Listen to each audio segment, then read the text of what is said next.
किस्त नंबर 3, ज़ारा की कहानी। ज़ारा एक नौजवान लड़की है जो रोज़मर्रा की उलझनों और बेसुकूनी में मुब्तला है। हर दिन एक नई आजमाइश लेकर आता है और वो खुद को बेमकसद महसूस करती है। ऐसी कैफियत में सुकून का एक पिल भी एक नेमत से कम नहीं होता। इसी तलाश में ज़ारा एक अहम मोड़ पर पहुंचती है। एक दिन अपने कमरे की सफाई के दौरान ज़ारा को अपनी मरहूम दादी का तोहफा मिला, एक पुराना कुरान। वो लम्हा जैसे सालों का बोझ हल्का कर गया, लेकिन ज़ारा की पेशानी पर उलझन वाज़े थी। क्या वाकई ये किताब इसके सवालात के जवाब दे सकती है?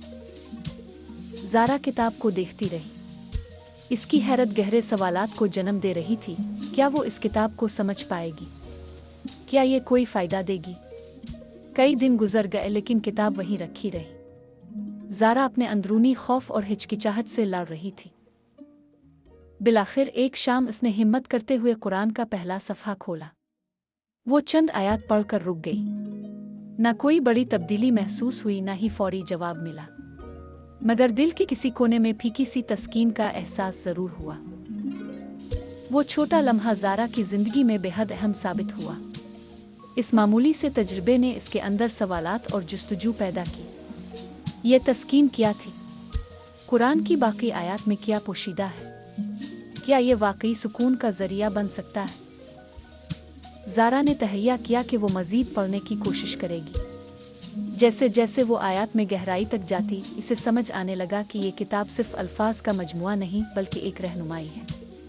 ज़ारा के दिल में ईमान और उम्मीद का एक नया बीज पैदा हो गया।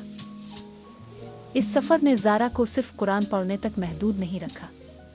वो अपनी ज़िंदगी के हवाले से गहराई में सोचने लगी।